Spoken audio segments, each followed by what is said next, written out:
L'histoire commence dans la petite ville de Crête, dans l'Indiana, où Jim Jones voit le jour en 1931. Son père était un vétéran de la Grande Guerre, brisé physiquement et émotionnellement absent pour son fils. Sa mère, Lynetta, était une femme indépendante et marginale, peu portée sur l'instinct maternel. Dès son plus jeune âge, Jim se distingue par une étrange fascination pour les rituels funéraires. Il organisait des cérémonies pour les animaux morts qu'il trouvait prêchant devant des cadavres inertes. Ses camarades de classe le percevaient comme un garçon bizarre, obsédé par une forme de contrôle. Bien qu'il ne soit pas doué pour le sport, il parvient à diriger sa propre équipe de baseball de quartier. Il aimait déjà le pouvoir qu'il exerçait sur les autres, interdisant qu'on le contredise. Durant son adolescence, il explore toutes les églises de la ville, cherchant celle qui lui correspondrait. À seulement 17 ans, il travaille comme aide-soignant dans un hôpital, confronté quotidiennement à la souffrance. C'est dans cet environnement qu'il développe une ambition pour la médecine, qu'il ne terminera jamais. Il y rencontre Marceline, une étudiante infirmière dévouée et profondément croyante. Il se marie en 1949, mais dès le lendemain, Jim lui révèle son secret le plus sombre. Il avoue ouvertement à sa femme qu'il ne croit pas en Dieu, mais qu'il voit la religion comme un outil. Pour lui, la foi est un moyen stratégique de rassembler les gens et de gagner du contrôle. Marceline est dévastée par cette révélation, mais finit par rester à ses côtés par idéalisme. Jim commence à fréquenter les églises afro-américaines, séduit par leur énergie et leur ferveur. En 1952, il devient pasteur assistant et comprend rapidement que c'est là sa véritable vocation. Impatient de diriger, il décide de fonder sa propre congrégation pour prêcher ses propres idées. Son église prône l'égalité raciale, un concept révolutionnaire et rare dans les années 50. Jim rejette fermement la ségrégation et accueille tout le monde de la même manière. Marceline travaille activement à ses côtés, gérant l'organisation et la planification des offices. Le succès est immédiat, mais les locaux deviennent vite trop étroits pour la foule grandissante. Pour financer un plus grand bâtiment, Jim commence à mettre en scène des guérisons spectaculaires. Il prétend faire disparaître les douleurs physiques par le simple toucher et la prière. Il choisit d'abord des mots difficiles à vérifier pour ne pas être contredit immédiatement. La rumeur de ces miracles se répand comme une traînée de poudre à travers toute la ville. Des curieux et des malades désespérés affluent pour voir le prophète à l'œuvre. Jim transforme chaque office en un spectacle millimétré, plein d'énergie et d'émotion. Les paniers de collecte se remplissent à mesure que sa renommée grandit. Pour s'imposer ailleurs, il emmène des complices qui simulent des guérisons dans le public. Il va même jusqu'à prétendre qu'il peut guérir des maladies incurables comme le cancer. Ces mises en scène fonctionnent parfaitement, attirant toujours plus de donateurs fidèles. Il finit par acheter une ancienne synagogue, gravant officiellement le nom de Temple du Peuple. Jones organise des manifestations contre les commerces qui refusent de servir les clients noirs. Sa communauté devient une force économique, incitant les commerçants à accepter l'intégration. En privé, Jim et Marceline forment la Rainbow Family en adoptant des enfants de diverses origines. Ils deviennent le premier couple blanc de l'Indiana à adopter légalement un enfant afro-américain. Cette famille arc-en-ciel sert de vitrine parfaite pour son combat pour l'égalité raciale. Mais derrière cette image idéale, les premières fissures de l'obsession de pouvoir commencent à apparaître. La quête de justice sociale de Jim Jones s'apprête à prendre un tournant beaucoup plus sombre. À l'âge de 17 ans, Jim Jones franchit les portes du Reed Memorial Hospital pour y commencer sa carrière. Il y occupe le poste d'aide-soignant, une tâche ingrate qui le confronte quotidiennement à la souffrance humaine. Jour après jour, il nettoie le sang, le vomi et s'occupe des déchets médicaux les plus macabres.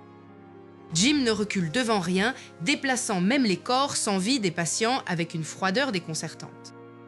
Malgré la dureté du travail, le jeune homme semble s'épanouir dans cet environnement de vie et de mort. Il décide alors de s'inscrire en médecine à l'université de l'Indiana, rêvant de gravir les échelons sociaux.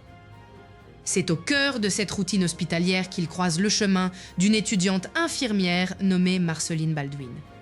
Marceline est une jeune femme pieuse, habitée par une foi profonde et une volonté sincère d'aider son prochain. Elle est immédiatement séduite par le charisme de Jim, qu'elle perçoit comme un homme d'une bienveillance rare. Aux yeux de Marceline, Jim semble dévouer chaque instant de sa vie à la lutte contre les injustices. Leur relation s'épanouit rapidement, portée par des idéaux de charité chrétienne et d'égalité sociale. Le 12 juin 1949, les deux jeunes gens célèbrent leur union lors d'une cérémonie qui semble sceller un destin commun. Cependant, sitôt les festivités terminées, Jim Jones retire brusquement son masque de dévotion. Il confesse à sa nouvelle épouse qu'il ne croit absolument pas en l'existence d'un Dieu juste et aimant. Pour lui, la souffrance du monde est la preuve irréfutable qu'aucune divinité bienveillante ne veille sur l'humanité. Il cite alors Karl Marx, affirmant que la religion n'est rien d'autre que l'opium du peuple. Jim explique que les croyances ne servent qu'à endormir les masses face aux injustices économiques et sociales. Pourtant, il reconnaît à la fois un avantage stratégique immense pour quiconque souhaite obtenir le pouvoir. Il voit en la religion l'outil parfait pour rassembler des individus vulnérables et les soumettre à ses idées. Marceline, dévastée, réalise qu'elle a épousé un homme dont les convictions sont à l'opposé des siennes. Le choc est si violent que des tensions éclatent immédiatement au sein du jeune couple. Lors d'une dispute particulièrement houleuse, elle lui lance un verre alors qu'il hurle son mépris pour la Bible.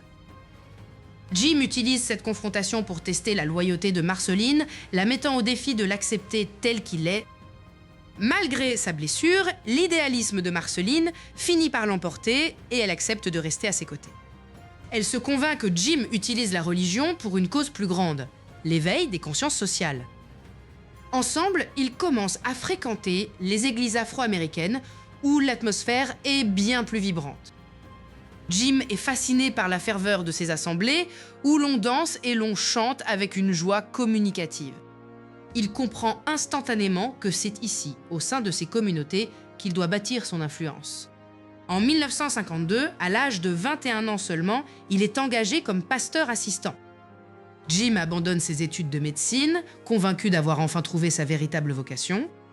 Cependant, son rôle d'assistant ne le satisfait guère, car il refuse d'être guidé par quiconque. Il a soif de liberté et désire créer sa propre congrégation pour prêcher ses propres messages. Son église devient vite un mélange unique de christianisme, de spiritualité New Age et de discours engagés. Il prône l'égalité raciale totale, une idée révolutionnaire et courageuse pour l'Indiana des années 50.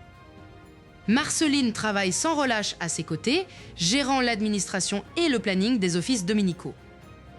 Le succès est fulgurant et le petit bâtiment en bois devient rapidement trop étroit pour la foule. Cependant, les revenus de la communauté sont faibles et Jim doit trouver un moyen de financer son expansion. C'est alors qu'il imagine une mise en scène spectaculaire pour attirer les dons des fidèles. Il commence à prétendre posséder des pouvoirs de guérison miraculeuse lors de ses sermons enflammés. Cette nouvelle orientation marque le début d'une manipulation qui va transformer son église en quelque chose de bien plus sombre. Les premiers miracles ne sont que la fondation d'un empire bâti sur le mensonge et le contrôle absolu. En 1955, Jim Jones décide de franchir une étape décisive en fondant sa propre église à Indianapolis. Il nomme son organisation le Temple du Peuple, un nom qui promet l'inclusion pour tous. Sa vision est alors radicale car il prône une intégration raciale totale dans une Amérique encore ségrégée. Jones comprend rapidement que pour attirer les foules, il a besoin de plus que de simples discours. Il commence à étudier les méthodes des guérisseurs itinérants qui parcourent le pays. L'idée de mettre en scène des miracles commence à germer dans son esprit tourmenté. Lors des premiers services, l'atmosphère est électrique et chargée d'une ferveur nouvelle. Jones se tient sur l'estrade, dominant l'assemblée de sa voix puissante et assurée. Soudain, il appelle une femme âgée à s'avancer vers lui pour une démonstration. Il prétend qu'elle souffre d'une tumeur maligne invisible à l'œil nu. Devant les yeux ébahis des fidèles, il semble extraire un morceau de chair sanglante de son corps. La foule pousse un cri de stupeur en croyant assister à une véritable guérison divine. En réalité, il s'agit d'entrailles de poulet dissimulées habilement dans ses mains.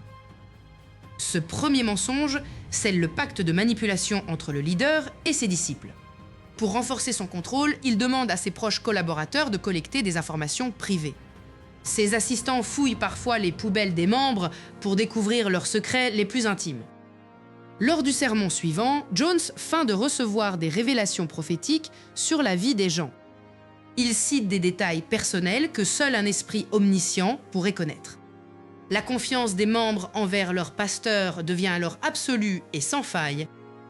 Le temple du peuple commence à acheter des propriétés et à s'étendre dans la ville. Jones exige que ses disciples donnent une part de plus en plus importante de leurs revenus. Certains vendent même leur maison pour financer la mission sacrée du temple. Il commence à se faire appeler père par tous les membres de la communauté. Derrière les portes closes, Jones devient de plus en plus exigeant et colérique. Il utilise la culpabilité pour briser la volonté de ceux qui osent douter de lui. Mais en public, il reste le protecteur dévoué des pauvres et des opprimés. Le temple organise des soupes populaires et des programmes d'aide sociale exemplaires. Les politiciens locaux commencent à remarquer la force électorale que représente ce groupe. Jones réalise que la religion n'est qu'un outil pour obtenir un pouvoir politique réel. Certaines rumeurs de maltraitance commencent à circuler parmi les familles des membres.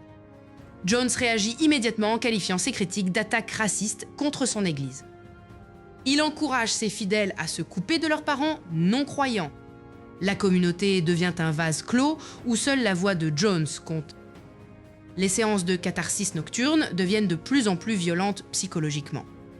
Les membres sont maintenus dans un état de fatigue permanente pour affaiblir leur jugement. Il surveille même les relations amoureuses au sein de son groupe. La peur de l'apocalypse nucléaire devient un thème récurrent de ses sermons. Il convainc ses fidèles que seul le temple du peuple pourra les sauver de la destruction. Il commence à parler d'un lieu sûr, loin de la corruption de la société américaine. Les miracles ne sont plus seulement des guérisons, mais des signes d'une fin imminente. Jones commence à porter des lunettes de soleil noir en permanence pour masquer son regard. L'emprise est désormais totale et le piège se referme lentement sur des centaines de familles. Mais alors que son influence grandit, une ombre plane sur ses véritables intentions. Des dossiers secrets commencent à être constitués contre lui par des journalistes curieux. Le départ vers la Californie approche, mais le prix à payer pour la liberté promise sera bien plus lourd que prévu. Les bus du temple du peuple traversent enfin la frontière de la Californie sous un soleil radieux. Jim Jones contemple les collines d'Ukiah en imaginant son futur royaume terrestre. L'installation à Redwood Valley promet une protection contre l'apocalypse nucléaire imminente. Des centaines de nouveaux fidèles affluent pour entendre le message d'égalité raciale de Jim. La communauté commence à cultiver ses propres terres pour atteindre une autonomie totale. Jim Jones se présente désormais comme le père protecteur d'une famille arc-en-ciel. Le mouvement s'étend rapidement vers les centres urbains de San Francisco. Jones comprend que la vraie puissance réside dans l'influence politique métropolitaine. Il organise des convois massifs pour remplir les salles de meetings électoraux. Les politiciens locaux sont impressionnés par cette force de frappe électorale disciplinée.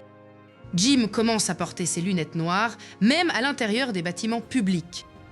Sa rhétorique devient un mélange puissant de socialisme et de mysticisme chrétien. Les services religieux durent désormais toute la nuit dans une ferveur étouffante. Il exige que chaque membre remette ses biens matériels au profit de la cause. Derrière les portes closes, la discipline devient de plus en plus stricte pour les désobéissants. Jones utilise les secrets confessés par ses membres pour les faire chanter. Des gardes armés commencent discrètement à patrouiller autour de la propriété. Jim Jones est nommé à la commission du logement de San Francisco. Cette reconnaissance officielle lui confère une aura d'intouchabilité légale. Les journalistes locaux commencent pourtant à s'interroger sur le fonctionnement interne du groupe. Jones réagit en ordonnant des manifestations de masse contre toute critique médiatique. Il commence à voir des ennemis partout, même parmi ses lieutenants les plus fidèles. Les familles sont divisées car Jones exige que la loyauté au temple passe avant tout. Les enfants du temple sont désormais élevés collectivement, loin de l'influence de leurs parents. Jim organise des exercices nocturnes pour tester la rapidité de mobilisation de ses troupes.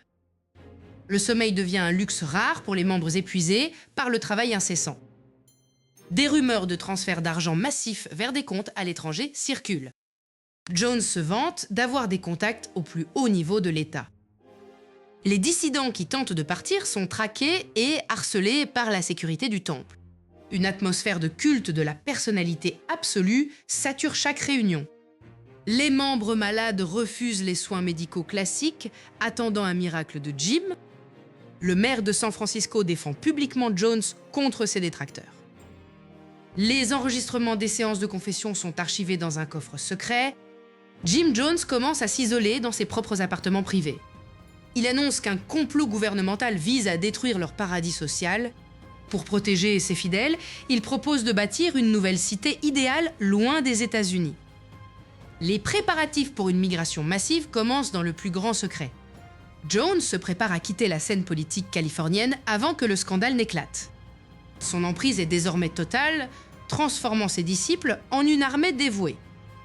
Alors que le soleil se couche sur San Francisco, Jones reçoit un appel anonyme qui va tout précipiter. Jones raccrocha brusquement le combiné du téléphone avec un regard vide. Il fixa la porte fermée de son bureau comme si des espions s'y cachaient. Ses mains commençaient à trembler de manière incontrôlable sur le bureau. Pour calmer ses nerfs, il sortit un flacon de pilules de son tiroir secret. Il avala plusieurs comprimés sans même prendre une goutte d'eau. Les amphétamines commencèrent à modifier sa perception du monde extérieur. Chaque murmure dans les couloirs du temple devenait une conspiration à ses oreilles.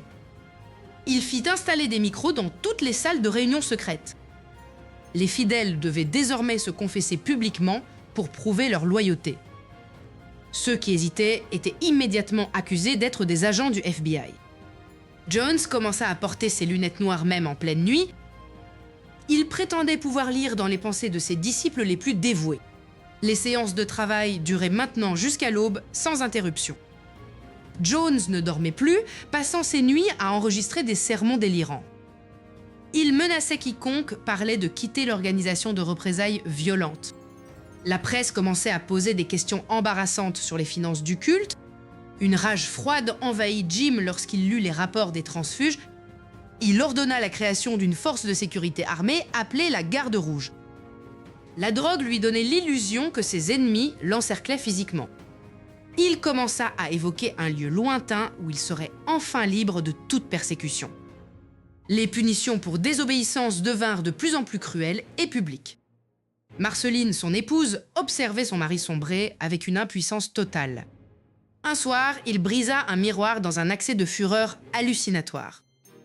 Il restait des heures devant la radio à écouter les fréquences de la police. Le pasteur exigeait maintenant que ses fidèles lui cèdent tous leurs biens matériels. L'épuisement collectif rendait la congrégation plus facile à manipuler. Les discours sur l'égalité raciale furent remplacés par des prophéties d'apocalypse nucléaire. La peur devint le seul ciment qui maintenait encore le temple debout. Jones se croyait investi d'une mission divine pour sauver ses enfants. Des inspecteurs du fisc commencèrent à rôder autour des propriétés du culte. Il fallait agir vite avant que le gouvernement ne puisse intervenir. Les doses de sédatifs et de stimulants augmentaient chaque jour un peu plus.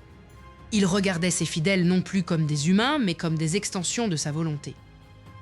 Une atmosphère de culte de la personnalité absolue s'était installée.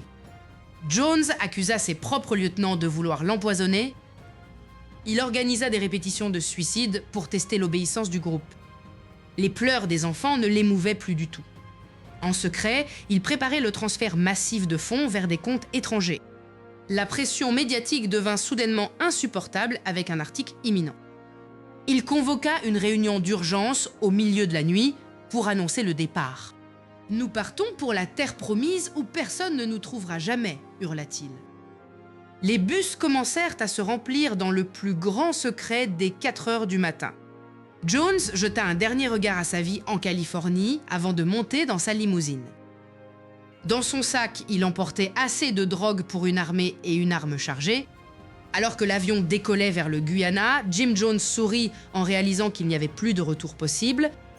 La carlingue de l'avion vibrait alors que la côte américaine disparaissait sous un tapis de nuages épais. Jim Jones observait ses fidèles avec une satisfaction mêlée d'une paranoïa grandissante. Pour les centaines de disciples à bord, ce voyage représentait la promesse d'une terre promise, sans racisme ni persécution. L'atterrissage à Georgetown marqua le début d'une transition brutale vers l'inconnu tropical. La chaleur humide du Guyana frappa les arrivants comme un mur physique dès l'ouverture des portes. Des camions militaires attendaient pour transporter la cargaison humaine vers le cœur de la jungle. Le trajet dura des heures sur des pistes de terre rouge serpentant à travers une végétation impénétrable. Au bout de la route se trouvait le projet agricole du Temple du Peuple, rebaptisé Johnstown. Jim Jones descendit du premier véhicule, proclamant que ce sol était désormais sacré. Les premiers jours furent consacrés au défrichage acharné d'une terre qui refusait de se laisser dompter. Les cabanes en bois brut offraient peu de protection contre les insectes et les pluies torrentielles. Sans téléphone ni radio non surveillée, le lien avec le monde extérieur fut instantanément rompu. Jones installa un système de haut-parleurs pour diffuser sa voix 24 heures sur 24. Sa voix résonnait dans chaque recoin de la colonie, interdisant tout silence et toute réflexion privée. Les repas se résumaient rapidement à de simples bols de riz et de soupe claire.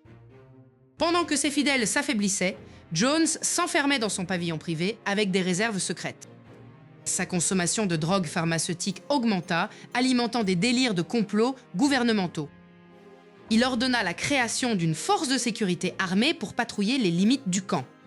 Les membres comprirent vite que les fusils n'étaient pas là pour les protéger, mais pour les empêcher de partir.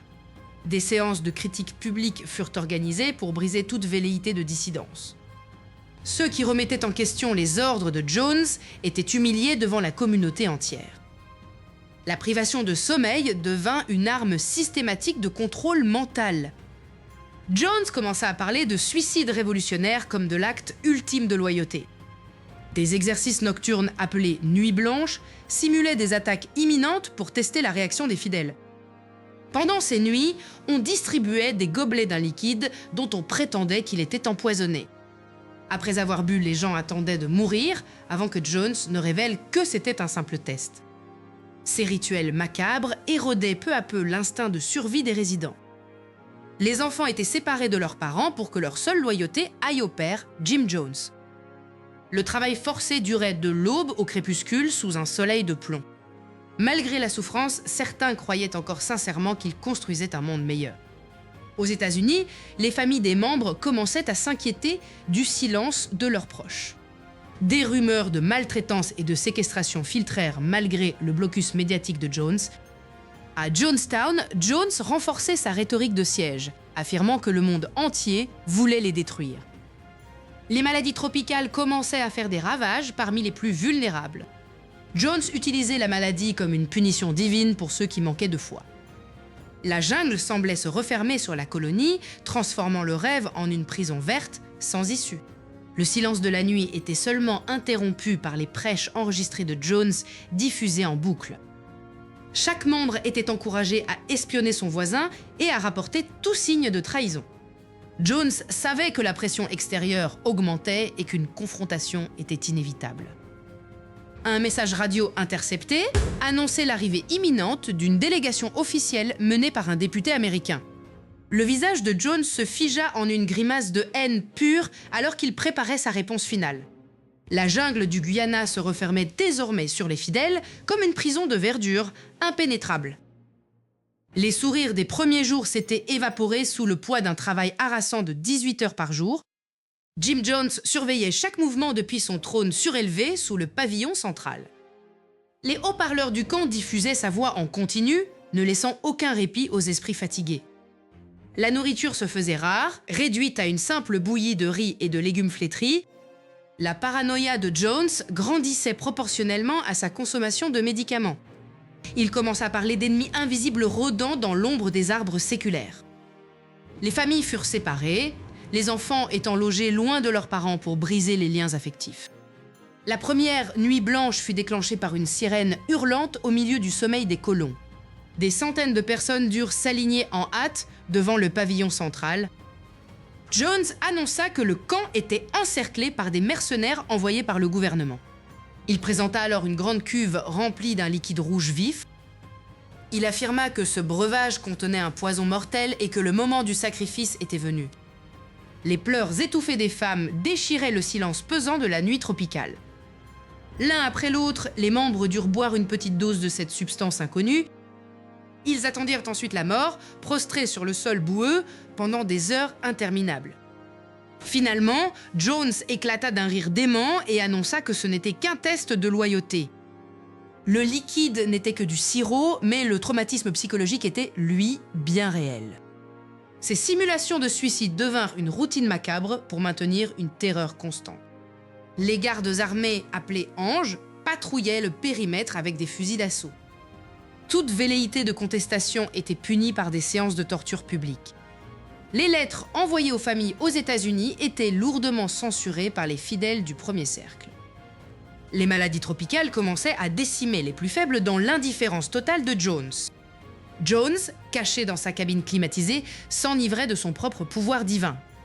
Il ordonna la création d'une fosse d'isolement pour ceux qui ne montraient pas assez d'enthousiasme. L'utopie raciale promise s'était transformée en un système de caste brutal. Les rumeurs de fuite commençaient à circuler malgré la surveillance constante. Jones instaura le suicide révolutionnaire comme l'acte ultime de foi contre le capitalisme. Les enfants étaient entraînés à obéir à papa avant même d'obéir à leurs propres parents. La chaleur étouffante du Guyana semblait consumer la volonté de vivre des résidents. Chaque mot prononcé en privé était susceptible d'être rapporté au conseil de discipline. Les réserves de cyanure arrivèrent discrètement parmi les fournitures médicales. Jones commença à enregistrer ses discours délirants sur des centaines de bandes magnétiques. L'espoir d'un monde meilleur s'était dissous dans la boue et le désespoir. « Il n'y a pas de retour possible », répétait Jones à quiconque osait exprimer des regrets. À San Francisco, les familles des membres commençaient à s'organiser pour exiger des comptes. La pression médiatique montait, forçant le gouvernement américain à envisager une mission d'inspection. Jones apprit la nouvelle de cette visite imminente et entra dans une rage noire. Il ordonna à ses hommes de préparer le camp pour une mise en scène parfaite de bonheur idyllique. Mais sous les sourires forcés, le poison et les armes étaient déjà prêts pour le dénouement. Au loin, le bruit d'un petit avion commença à résonner au-dessus de la canopée épaisse. Jones ajusta ses lunettes noires, ses yeux brillants d'une lueur de détermination finale, alors que l'avion approchait de la piste. L'avion du député Leo Ryan se posa lourdement sur la piste de terre battue, entourée par la jungle dense. Jones observait l'arrivée de la délégation depuis le balcon de son pavillon, serrant nerveusement son trône de bois. Le député fut accueilli par des sourires forcés et une mise en scène orchestrée pour cacher la misère des colons. Pendant le dîner de bienvenue, une note fut discrètement glissée dans la main d'un journaliste par un membre désespéré. Le message demandait de l'aide pour s'échapper de ce prétendu paradis qui était devenu une prison. Jim Jones sentit le contrôle lui échapper alors que plusieurs familles demandaient publiquement à partir avec le député. Il murmura à ses gardes armés que personne ne trahirait le temple du peuple impunément. Le lendemain, la délégation de Leo Ryan se précipita vers la piste d'atterrissage avec les transfuges apeurés. Soudain, un tracteur transportant des tireurs d'élite surgit de la brousse et ouvrit le feu sur la foule. Le député Leo Ryan s'effondra sur le tarmac, devenant le premier membre du Congrès tué dans l'exercice de ses fonctions. À Johnstown, Jones convoqua immédiatement tous les membres au pavillon central par les haut-parleurs. Il déclara que le monde extérieur ne les laisserait jamais en paix après l'incident de la piste. Il ordonna aux infirmières de préparer de grandes cuves remplies de jus de fruits mélangés à du cyanure. Jones utilisa sa voix suave pour convaincre ses disciples que le suicide était un acte de protestation révolutionnaire. Les mères furent forcées d'administrer le poison à leurs propres enfants en premier. Les cris de douleur commencèrent à résonner à travers la jungle alors que le poison agissait. Les gardes armés encerclaient le périmètre pour abattre quiconque tenterait de s'enfuir dans les bois. Une femme tenta de cacher son bébé sous une caisse de bois, mais elle fut rapidement repérée. Jones restait assis sur son trône, observant le carnage qu'il avait lui-même orchestré. Les enregistrements audio de cette nuit-là capturent les derniers instants de terreur de 900 âmes. Lorsque le silence retomba enfin sur Johnstown, la jungle sembla reprendre ses droits sur le silence de mort. Jim Jones ne but pas le poison, mais choisit de mettre fin à ses jours d'une balle dans la tête. Le lendemain matin, les troupes guyaniennes découvrirent un tapis de cadavres colorés s'étendant à perte de vue. Les vagues de poison renversées laissaient couler un liquide pourpre dans la terre boueuse du camp. Des centaines de passeports américains gisaient abandonnés dans le bureau de Jones, symbole de rêve brisé. Quelques rares survivants sortirent des buissons, le regard vide ayant assisté à l'inimaginable. L'enquête révéla que Jones avait pratiqué ce rituel de nombreuses fois lors de fausses alertes. Les familles restées aux États-Unis apprirent la nouvelle par des flashs spéciaux interrompant leur programme. Le nom de Jonestown devint instantanément synonyme du danger mortel des cultes de la personnalité. Marceline Jones, qui avait partagé les ambitions initiales de son mari, périt également parmi ses disciples. Les corps furent rapatriés dans des cercueils d'aluminium par l'armée américaine lors d'une opération massive. La colonie, autrefois pleine de vie, fut rapidement envahie par la végétation tropicale galopante. Les autorités furent critiquées pour ne pas avoir pris au sérieux les avertissements des familles bien plus tôt. Le mythe du Messie de la mort s'éteignit dans le sang, laissant une cicatrice indélébile sur l'histoire américaine. On se souvient aujourd'hui de Jonestown comme d'un avertissement ultime contre le fanatisme aveugle. L'utopie raciale promise par Jones s'était transformée en une dystopie macabre et sans issue. Le poison n'était que l'outil final d'une manipulation psychologique qui avait duré des années. Plus de 300 enfants perdirent la vie ce jour-là, victimes de la folie d'un seul homme. L'histoire de Jim Jones nous oblige à regarder en face la fragilité de la psyché humaine. Dans le silence éternel de la jungle, les échos de Jonestown continuent de nous hanter comme une leçon jamais oubliée. La justice ne put jamais être rendue sur terre, laissant le jugement final à l'histoire. Puisse le repos de ces âmes innocentes servir de rempart contre les futurs tyrans de l'esprit.